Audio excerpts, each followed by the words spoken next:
Joining us now on Open Book is a blockbuster best-selling author, New York Times #1 best-selling author, award-winning journalist, Michael Wolff. He's written a couple of great books about Trump, but also books about television. Phenomenal journalist. The title of this book is All or Nothing: How Trump Recaptured America. And it really is all or nothing, because he's either going to jail, Michael Wolff, or he's going to be the most powerful person in the world. It's a very binary outcome to him. So I think it's a great title. But I was telling my staff, because I've read all of your books, I think this is your best one. And I think it's your best one because it's the best researched. I feel like these are first primary sources you've gone to that have given you great detail about how things have gone on. So I just want to start right there. Tell us as much as you can about what is going on and why are you surprised by the access that you had? Well, I'm not. I mean, overall, over the many years now, I am surprised, but I guess I have grown quite used to it since my life is a kind of, and now for nearly 10 years has been a constant, certainly daily conversation with people around Donald Trump telling me the unbelievable stuff that happens. So it's frankly, I think that they talk to me independent of the fact that I'm writing a book, or actually in spite of the book. I think they forget. I'm gonna push you back for a second, sir. I'm gonna get you to think about this. I think it's because of. I actually think it's because of. I think that they have decided that you're accurately depicting what is going on, and they almost want an accurate depiction, even if it's not. I accept. Yes, and I accept that. And I mean, I've often wondered about what's going on here. Why me? And I do think that the other books, they've thought, well, this is accurate. This reflects their experience. No, I listen. But also at the same time, and it's a thing. As a journalist, this is a curious state of curious development that I actually like these people and they like me, and we've become friends over this period of time, talking about this phenomenon in their lives and in my life too. Donald Trump. What does this mean? How did this happen? Everybody is trying to figure this out. Yeah. And I have a big question for you. After reading the book and your other books, there's a group of stalwarts that stay with Trump. There's the Jason Millers and so forth, right? And there's a group of people that are locked in with him. But the core group of people, the Bannons have circulated out. The Hope Hickses have circulated out, as you aptly describe in one of the chapters. She's engaged now to a Goldman Sachs partner. She's out of the picture. But there is a carousel of people. Trump manages to find Hope Hicks lookalikes. He manages to find replacements for Steve Bannon or replacements for Kellyanne Conway. Everybody gets into a little bit of a sticky situation with Trump. Everybody.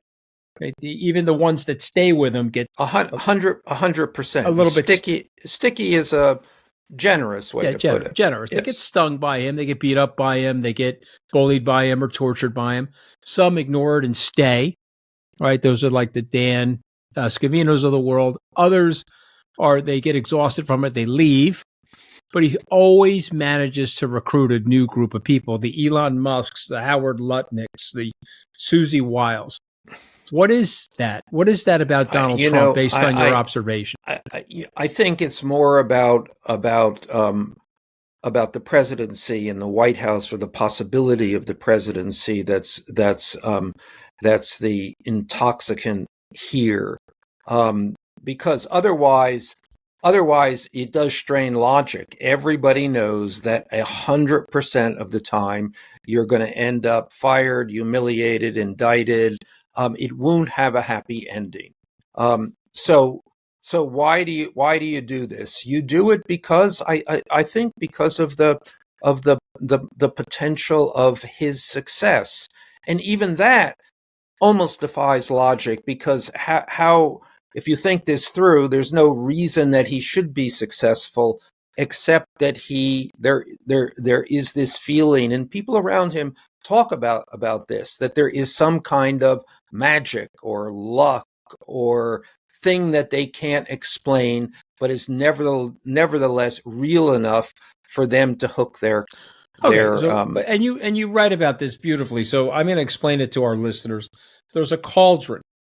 There's craziness. There's impetuosity. There's criminal indictments. There's disorganization. There's chaos. But then there's also some kind of genius going on as well. You've written about TV. You've written about Fox News. I've interviewed you related to Fox News and the concepts of imagery.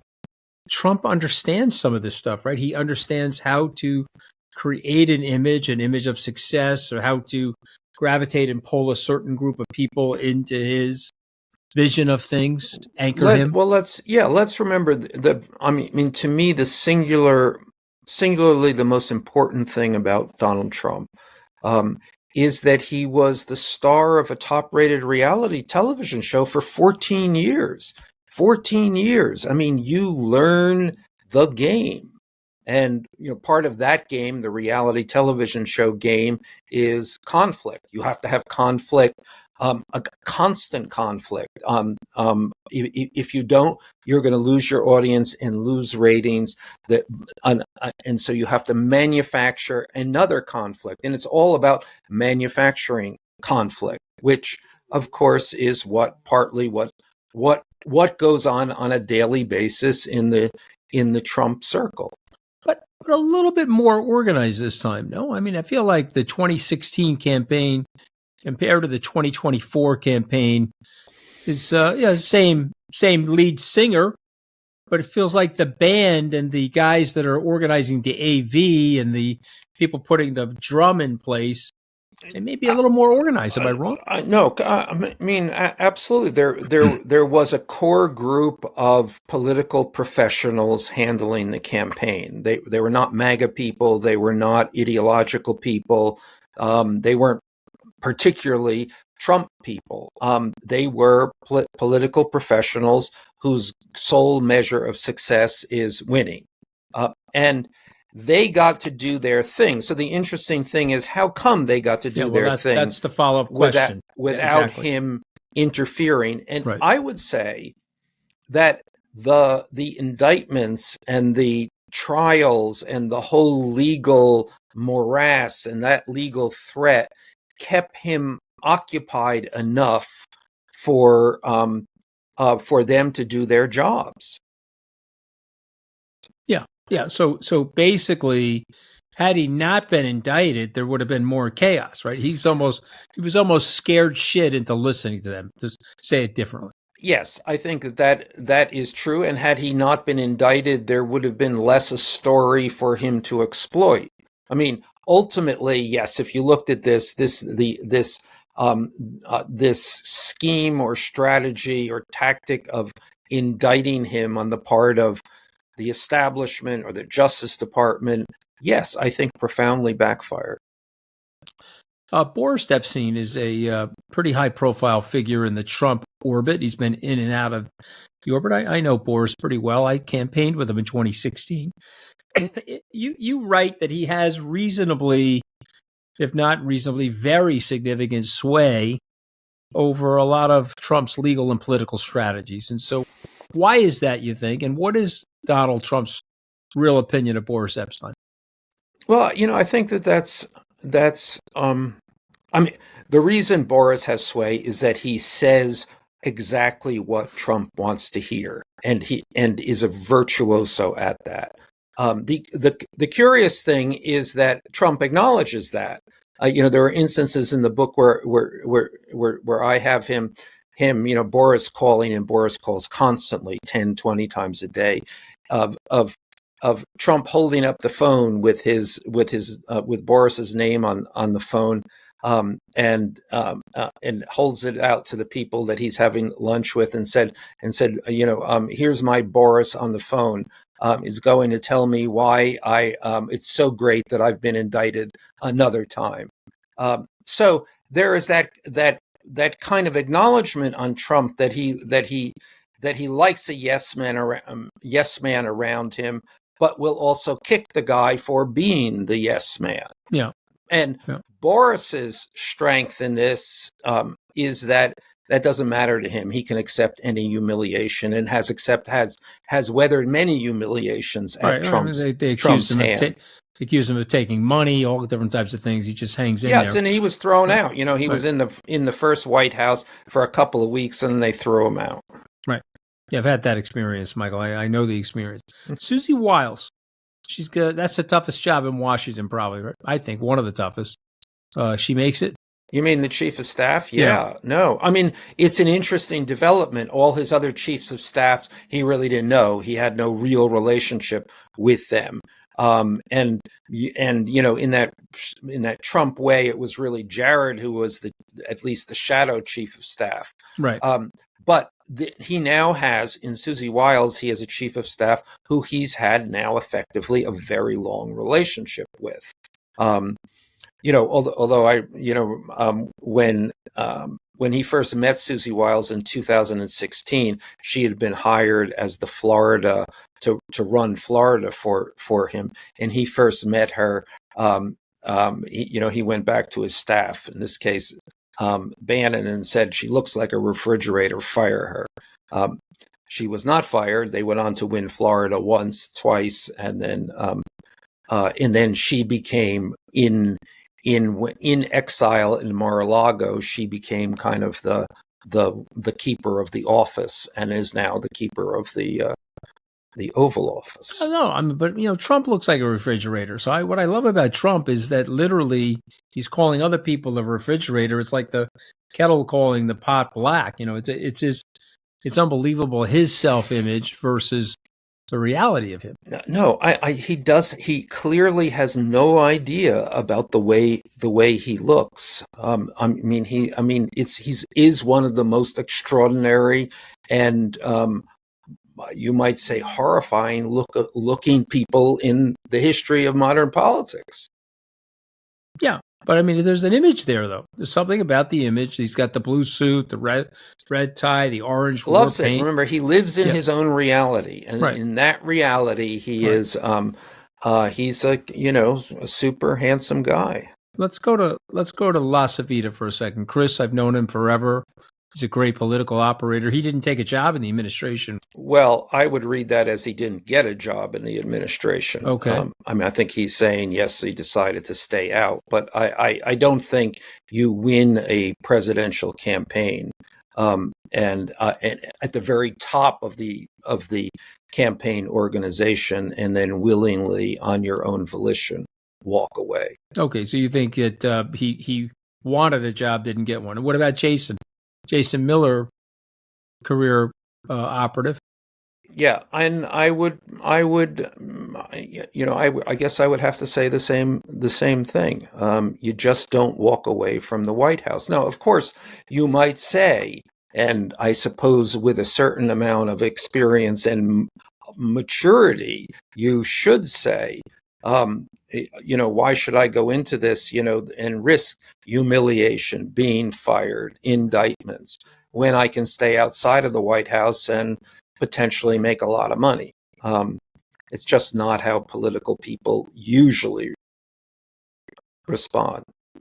One of my laugh lines when I'm out publicly speaking, because it's true. One thing about laughter is that when you say something true, people laugh. I always say that my wife hates Donald Trump almost as much as Melania hates him, almost as much.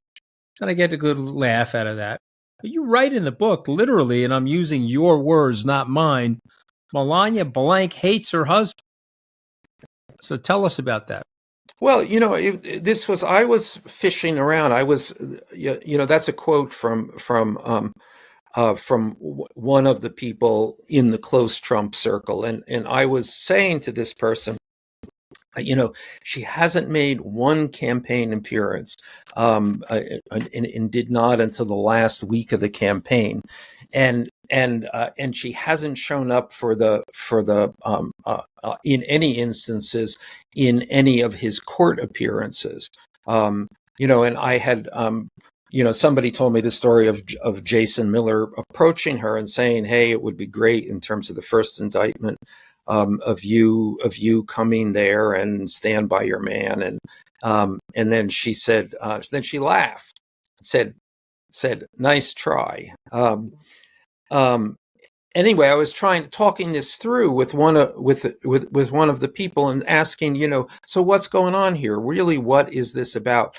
And I remember this person looked at me with incredulity, as though it should be obvious to anyone. And this person said she hates his fucking guts. And then at that moment you go, "Oh my God, but could this be anything else other than that?" Well, no, I didn't think it in the beginning. I mean, 15 years ago, 20 years ago, in 2005 when The Apprentice started, I was at CNBC. I used to go to the parties, and it looked like they did have a relationship. But I think something did happen in the ensuing years. What do you think? No, well, I think, and you can imagine what happened. In addition to Stormy Daniels, there was, I don't think the presidency, I mean, as I talk about in my first book, he really did not expect to win, and she was resistant, and he assured her, "No chance we're going to win this." And then I think this has all been Washington, him in the further exaggeration of his Trump persona has been difficult to handle. I'm blown away by the reporting, and I'm blown away by the detail that you've gotten. And I've theorized something I want to test on you. No, nobody likes him. Nobody likes him. The kids don't like him. The wife doesn't like him. The staff doesn't like him. I think only you and I get this. Am I wrong in saying that, sir? I mean, I mean, other than the people who don't know him out in the great land who vote for him, to know him is to really, really not like him, to dislike him actually intensely, to become for him to inhabit you in a way that is really, really toxic, which is one of the reasons, by the way, all of these people talk to me and continue to talk to me. You need an outlet when you feel that. Right. Now, and it's this thing, politics, and these are people, the bulk of them who have made political, or many of them who have made political careers. And in a way, they're used to people who are working for people who are extremely difficult. But I think Trump surpasses that. Yeah. So I've never met anybody that likes him, and I talk to everybody as like you do, and they put up with him, and they tolerate him, and they work around him, and they go into spiritual healing, try to heal themselves, and all this sort of nonsense. But there's a high level of toxicity in his midst, and yet he still attracts these people. You explain that, but why? What is the ingredient? What am I searching for, sir? You have it a little bit in your book, but I'm going to try to explain it this way. He's disliked by the people that are closest to him, yet there's some type of a magical ingredient that he has where he's a prodigious political figure. I mean, we have to accept he's one of the more significant political figures of our life, because he's been with us now for 12 years. It's almost like an FDR shadow. Totally. And that is part of the thing. It is politics. What is the thing you value most in politics? It is winning. And right now we have a pretty extraordinary record of him winning. But there's another thing, and it's a personal thing, and I've seen him in the room do this. There's this constant pairing of punishment and reward, which makes people crazy, and they don't know what to do. And it's his one of his forms, and almost everything he does is about dominance and submission. And it's a way that he achieves this. So people come to hate him for this, but it also is very, very effective of bringing people to heel, bringing people into your corner, getting them to do things that they would not otherwise do. You know, the Michael Cohen example and all of that testimony I can't think of anything that could be more vivid to that point in experience. Elon Musk makes it, Michael. Nobody makes it. Nobody. Yeah. So it's just a matter of time. Yeah, I don't know. I mean, yeah, the Elon thing. Remember, so Steve Bannon made it for 6 months, right? And Steve Bannon was in a way in the Elon position. You know, the cover of Time magazine, all of that kind of thing. And then you know, he went 6 months, and then he was out. Now the question is, what does Elon want out of this? What does he hope he can achieve? I mean, he must have some idea that this is going to come to tears at some point. I don't know. Maybe he's hoping that Trump will Trump will die before it comes to that, and that will. I don't know. No, guys like Trump don't die, though, Michael. I think you know that, and I know that. He knows. You know, the good die young, Michael. I want to tie it to one of your last books, one that we talked about, and that's Murdoch. Tell us the relationship that you feel that Donald. I saw Rupert in the Oval Office with Larry Ellison a few weeks back. What's the relationship with Trump, Fox News, and the Murdochs? Okay, well, it's very complicated. Rupert hates Donald Trump. I mean, I've spoken, you know, long before, long before the presidency was even on the horizon for Trump. Rupert used to talk about him and ridicule him. You know, and Rupert lived in a Trump building for a period when his big apartment on Fifth Avenue was being renovated, and Jared and Ivanka lived in that building, and he became friends with Jared and Ivanka, or his then wife Wendy really befriended them.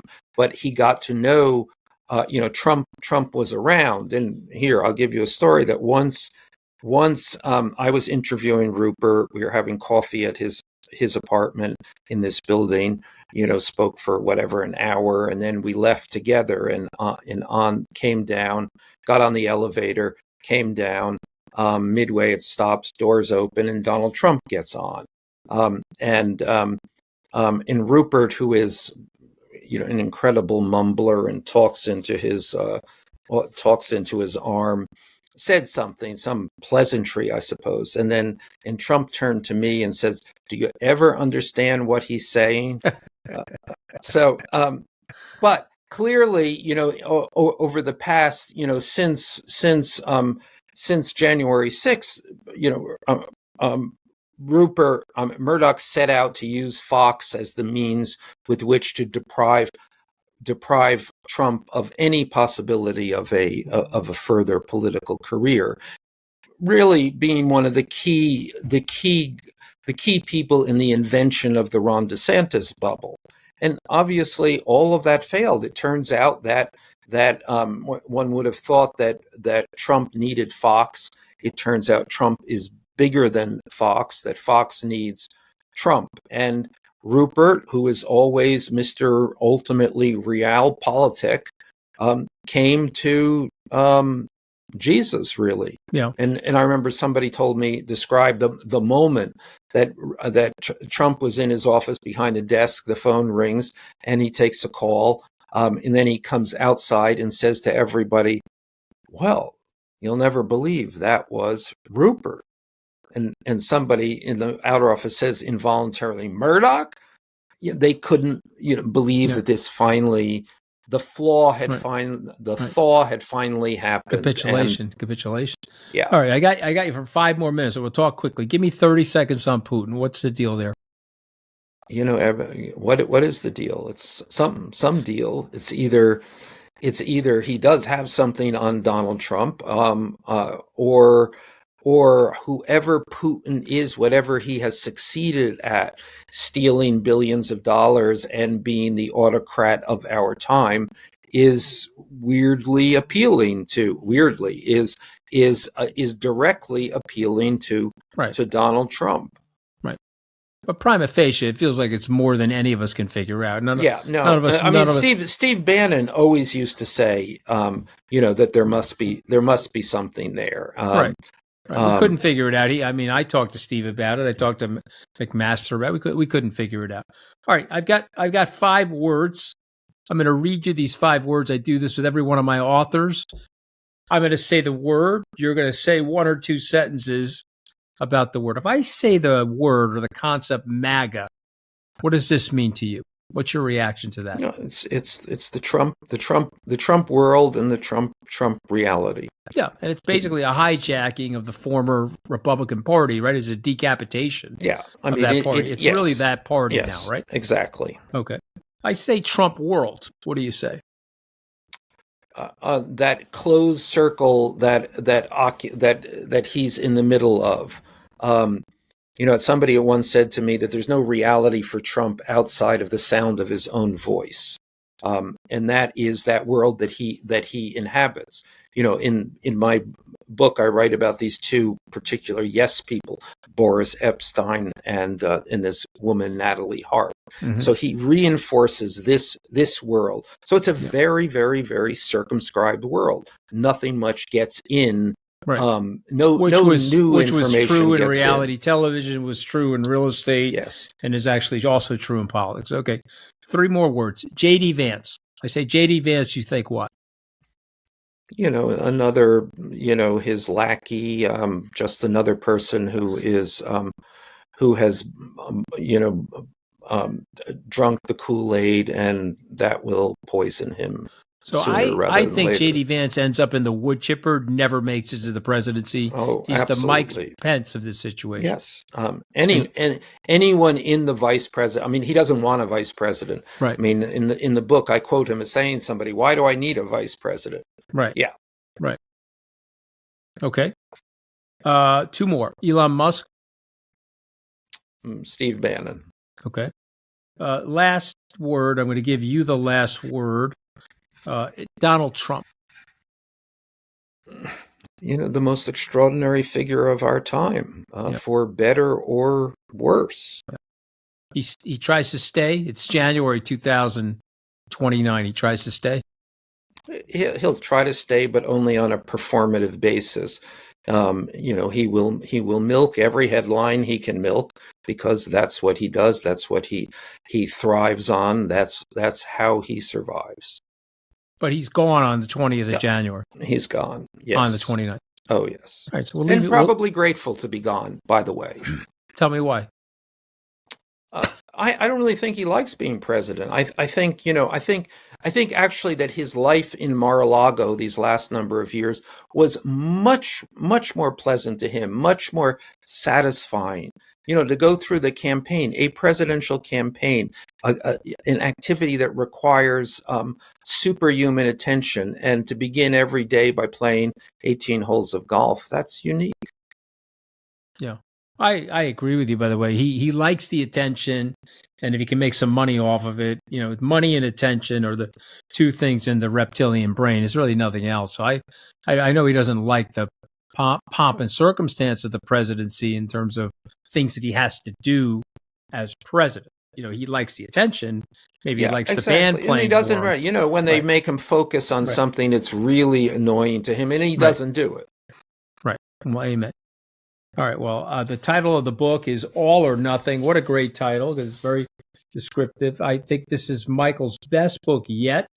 It's incredibly well sourced, and there's some brilliant observations in the book. And if you want to get a sense for the road ahead in the Trump presidency, I'd really recommend to see. It's out now. Thank you, Michael, so much for joining us on Open Book. If you had gotten earlier on in your life those 2 little Donald Ducks that are on your shoulder, the angel and the devil, if the angel had prevailed, then you wouldn't be in these pickles right now. Well, Saul, you gotta learn. Live and learn. I'm telling the truth. we got to stop canceling people. I have flaws in my personality too, Blake. I'm not sitting here, what did Jesus say, right? Throw the first stone if you've not sinned. I'm not a perfect person. The trouble is that both sides of that pendulum, Trump and the anti-Trumps, are both cancelers. We've always done that. We've always canceled people, and we have to stop. Welcome to Open Book. I am your host, Anthony Scaramucci, joined today by my co-host. My co-host today is my great friend and former professor, Saul Gittleman, the former provost of Tufts. And so, Saul, it's great to have you on as my co-host. And we are joined by our guest, Blake Bailey. Now, Blake is a best-selling author. He's got a new book out called Canceled Lives, My Father, My Scandal, and Me. And this is a great segue, if you don't mind, Blake, because Saul and I interviewed you for your book about Philip Roth, who is somebody that I studied under Saul's tutelage just about 40 years ago. Yeah. In Saul's class, I think it was called Introduction to Yiddish Literature. Culture. Yeah. And Saul had written a book called From Shtetl to Suburbia, which is still on my bookshelf here in my office here, Blake. But it's great to have you back. So before we get into the book and your other work, tell us a little about your background. And then we're going to get into a very deeply personal book called Canceled Lives. Yes. First of all, thank you very much for having me. And it's good to see you guys again. 4 years ago, my Philip Roth biography was published. I was Philip's only authorized biographer. I spent a lot of time with Philip for the 6 years before he died. And the book did quite well when it was first published. Cynthia Ozick, of all people, called it a narrative masterwork on the front page of the New York Times Book Review, and it debuted at number 12 on the nonfiction bestseller list, which is pretty rare for a 900-page literary biography. But people were angry about certain revelations about Philip Roth in that book. And there was a lot of media stuff about canceling Philip Roth. Then there were a couple of reviews, most notably Laura Marsh's in the New Republic and Perul Siegel's in the Daily New York Times that were quite harsh, and accused me of being sympathetic and even complicitous with Philip Roth's bad behavior, with his alleged philandering and misogyny and so forth. Long story short, that led to people digging around in my private life, and some stuff got out, some of it true, some of it absolutely untrue. And before I knew it, I was roundly canceled. My publisher, W.W. Norton, pulled the Philip Roth biography, had it pulped. It has since been reissued in various editions by Skyhorse, and Skyhorse is the publisher of the book under discussion that's just been published, Canceled Lives. So I'm gonna let you take over for a second. The book is awesome. I know we both went through the book, but why don't you start with some of your questions, Saul? Me. Yeah. Okay. Yeah. Let me start out with a few statements, if I may. Blake is arguably the finest American literary biographer of the 21st century. I don't think there's anybody writing in the English language in this country who, on the basis of the books that he's written so far on Richard Yates, John Cheever, Charles Jackson, the Roth biography, and the James Salter one that come. That corpus puts him ahead of James Atlas and probably also Harold Bloom. I mean, when you're talking about literary biography, by this time, right, as you look back over the last 25, 30 years, Blake is in a class by himself. He is arguably the best American biographer of literary biography in the world. So I think that I came to that point after just reading all of the Roth book and then the four other biographies. They're simply superb. He's an excellent researcher, meticulous scholar. The awards that he was nominated for are not gratuitous. He is arguably the best we've got writing in the English language. Also, after reading about the episode, what happened with him and the Wolff biography, I am totally opposed to any cancellations at all. I think cancellation was simply a bad idea when it happened. It continues to be a bad idea. And I have only a certain tolerance for despicable geniuses. We were talking before we went online. I really don't like Richard Wagner as a human being, and I don't even like his music. But you have to give him the right that he's been enormously influential, and I'm not going to cancel him. We're not going to sandblast Thomas Jefferson's face off Mount Rushmore. Thomas Jefferson, slaveholder, Sally Hemings, the whole sordid case of him sleeping with the slave women, that's fact and that's history, and it's not going to go away. It's evidence, but still, we're going to honor him. D.W. Griffith, Birth of a Nation, scurrilous work, The Klansman, terribly racist movie, arguably one of the great American movies. You cannot live to understand American film without understanding Birth of a Nation. Leni Riefenstahl, a Nazi monster woman, a woman of such despicable influence, was a genius. So you can't study Nazi film, you can't study 20th century German film without dealing with the phenomena of Leni Riefenstahl. And you can add Ezra Pound, you can add T.S. Eliot, vicious anti-Semites, nasty guys, swine if you want. They were literary geniuses and shouldn't be canceled. That's simply a fact. And so cancellation is intellectually dishonest. Even if you're a monster, even if you're a rotten human being, you do not cancel literature. You don't cancel Blake Bailey. So, having said all of that, there were times that I wish I hadn't read Canceled Lives. There were a couple of moments there that for me were dicey. And as I said to Anthony, we were talking before we went online, for all my students, you pay for 4 and you get the next 40 free. Once a student, always a student. And Anthony will be nothing for me for the rest of my life. I'm getting to the end of it, except a student. He will always be a student. I'll always be teaching him, and I always will keep a certain measure of distance between us. From your own mouth, the things you said in Canceled Lives about those 7th and 8th grade students that you were teaching, those women, that you never got them into your bed until after they had graduated and they were much older, I still can't buy that.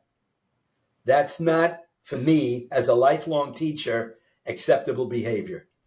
I agree.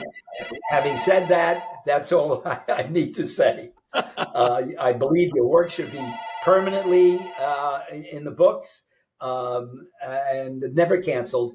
And yet you made a couple of ethical moves that bother me. They are meant to be disturbing, and they're meant to bother you. My aim in writing this book was not to whitewash my conduct. It was to clarify what I did and what I did not do. And you did help me understand why you chose the subjects you chose, the writers that you wrote. You go toward people with problems. I do indeed. We all have them. What I wanted to clarify in the book was that I indulged in some bad behavior. And I did sleep with some former students, generally a long time after they were my students. I have never in my life. They're never no longer your students. And yes, I understand that. But for what it's worth, because I was accused of sleeping with my students while they were my students, I was accused initially of assaulting 8th grade girls. Okay. I have taught students as young as 11 and as old as 98, Norton Geralt.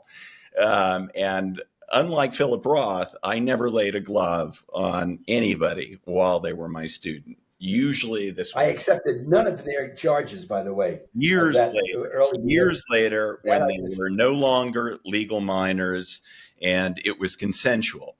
What I wanted to deny in this book vehemently was I did nothing vicious or illegal. I was accused of rape by two people, and I try to reasonably and non-invidiously address those accusations in the book, say exactly what happened. I think non-titillatingly too.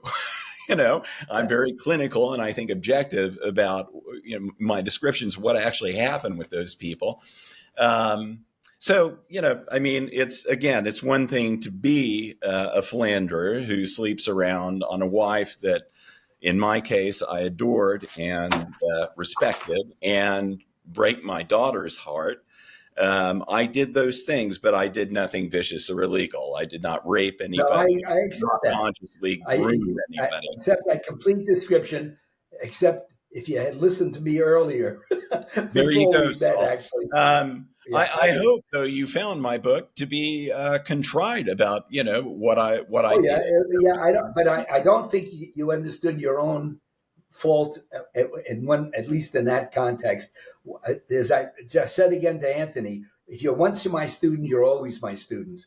And when you said when I read in Cancel Lives, I did not sleep with them until they were consenting adults. I can't accept that. No, that's only my own prejudice, my own narrow-minded. I emphatically describe it as such in the book. But I will not accept somebody's description of you as a semen-soaked star of Roth's 32nd book. No, you were just. You let yourself get out of control. That's the tablet piece, and I was actually rather pleased by it because, look, this is important. When I first tried to respond to my scandal in the summer of 2022, I published this book's predecessor, a previous version of this book called Repellent, and it was also about my scandal. And when I tried to publish that book, it was quashed by the Philip Roth estate for reasons that we needn't go into and that I'm not allowed to go into. But it was quashed. But when its Amazon page first appeared, it immediately blew up into a big media story. Everyone said, can you believe it? Blake Bailey, this detestable scumbag, is presuming to defend himself. And I was astonished. The people seemed angrier by my impulse to defend myself than they'd been by what I was accused of in the first place. Because what they want you to do is, put on your sackcloth and ashes and wander off into the desert and get pecked by birds. And I'm not going to do that because, again, I did nothing illegal and I did nothing that I think is truly vicious. And yes, I think the Philip Roth book and my other books deserve to exist. Picasso. That goes without saying. People you mentioned, these are odious people. They did odious Alice Munro, for God's sake. But they are magnificent writers, and I'm going to keep looking at Guernica, and I'm going to keep reading. That's where I've come to. I'm going to keep reading. But Despicable Genius is Byron. But the ones that always got me were Yeats. Not Yeats. Yeats was an anti-Semite too. But Eliot and Pound. They should have been both taken out and shot. Particularly Ezra Pound after World War II. But the American literary world couldn't do that. Instead, they declared him insane, put him in St. Elizabeth's madhouse in Washington, D.C., and then let him out after that. Where he won the Bollingen Prize. Bollingen Prize. He goes back to Italy, and the first thing he did was do the fascist salute. He never changed.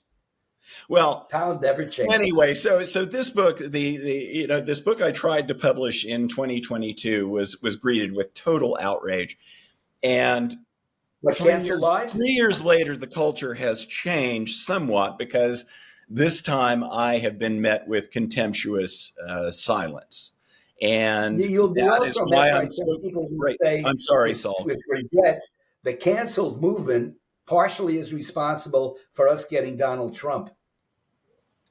Because Yeah, the cancel movement, I agree. cancel movement went too far. Yeah, no, The cancel movement pendulum swinging the simply other way. went too far. Right. No question. Yeah, and I didn't know what to expect when I faced the publication of this book. What I will say is that I would never make a public statement to the effect that these women are what they say about their rape accusations are unambiguously false, and here's why. I would never put myself out like that because, it's inviting, a mob of torches and pitchforks on my lawn. The only way you could have escaped, escaped out the back window. If you had gotten earlier on in your life those two little Donald Ducks that are on your shoulder, the angel and the devil, if the angel had prevailed, then you wouldn't be in these pickles right now. Well, Saul, you got to learn. Live and learn. My point is that you have 30 years. I put myself out there because I'm telling the truth. And it's not a self-flattering version of the truth. I did some bad things, as you have roundly established. It's very real. It's very real. It's very raw, and it's very honest. And I think the reason why we wanted to have you back on is that, to Saul's point, we got to stop canceling people. I accept I have flaws in my personality too, Blake. I'm not sitting here.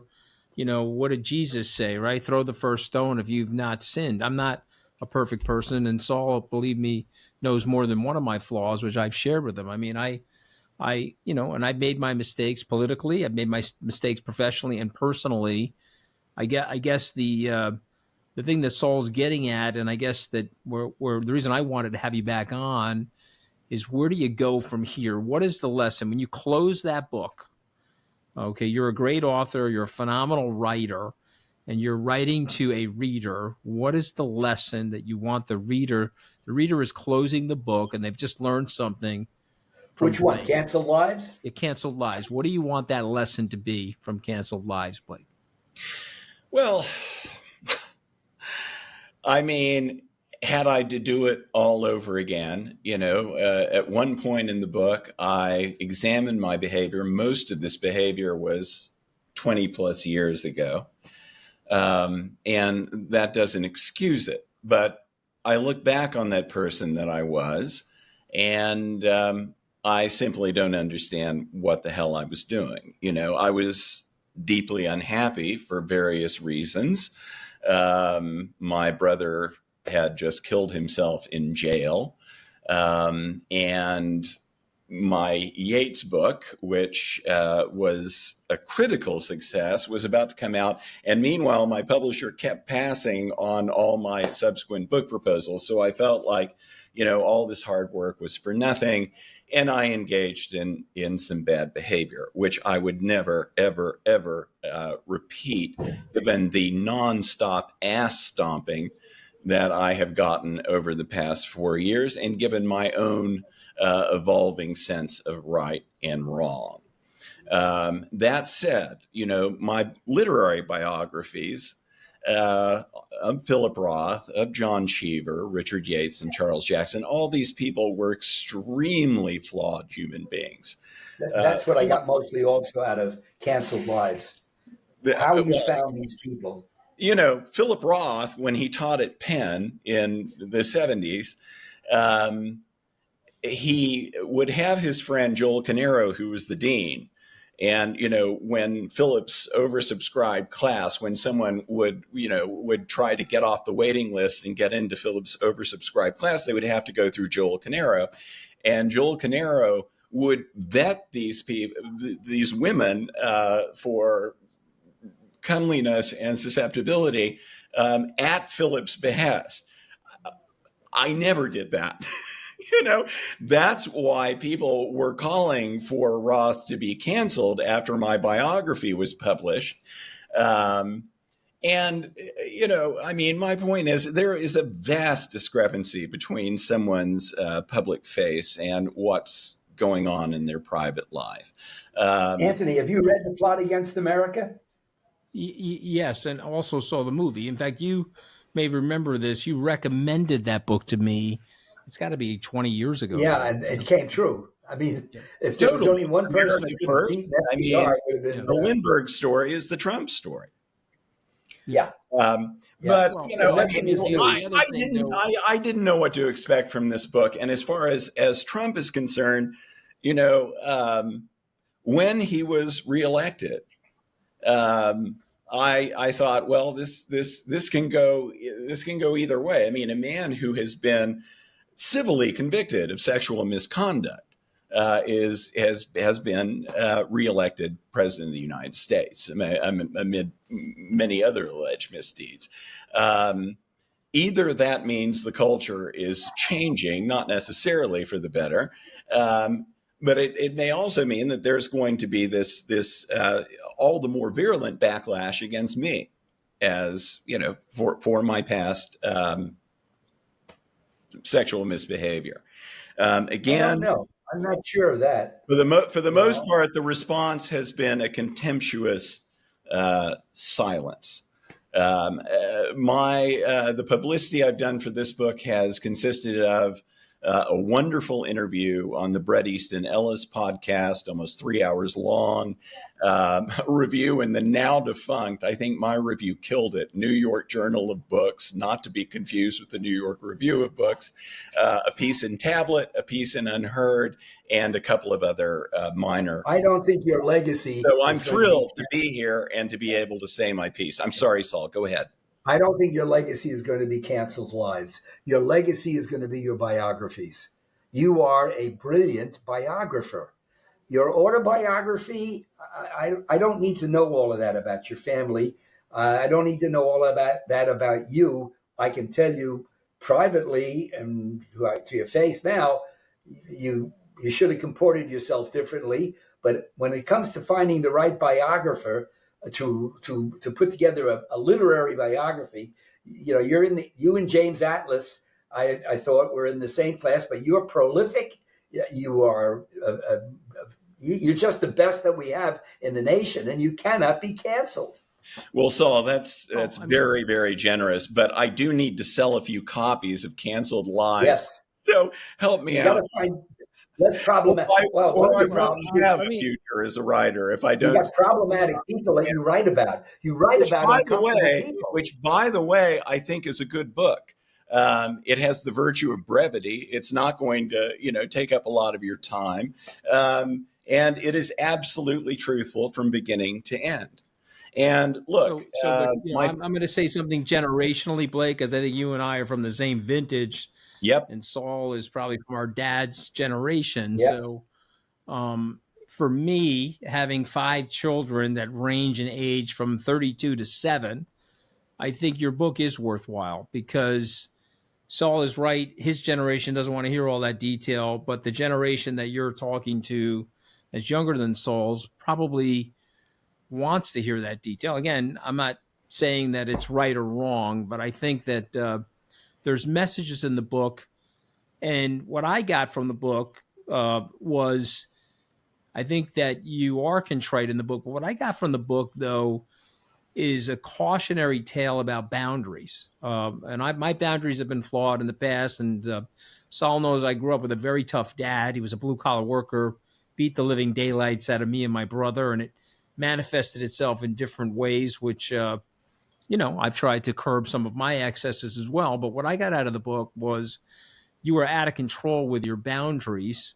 Exactly. You've reined it in. And this is a cautionary tale for people to think about their lives where they may be overstepping a boundary somewhere, rein it in.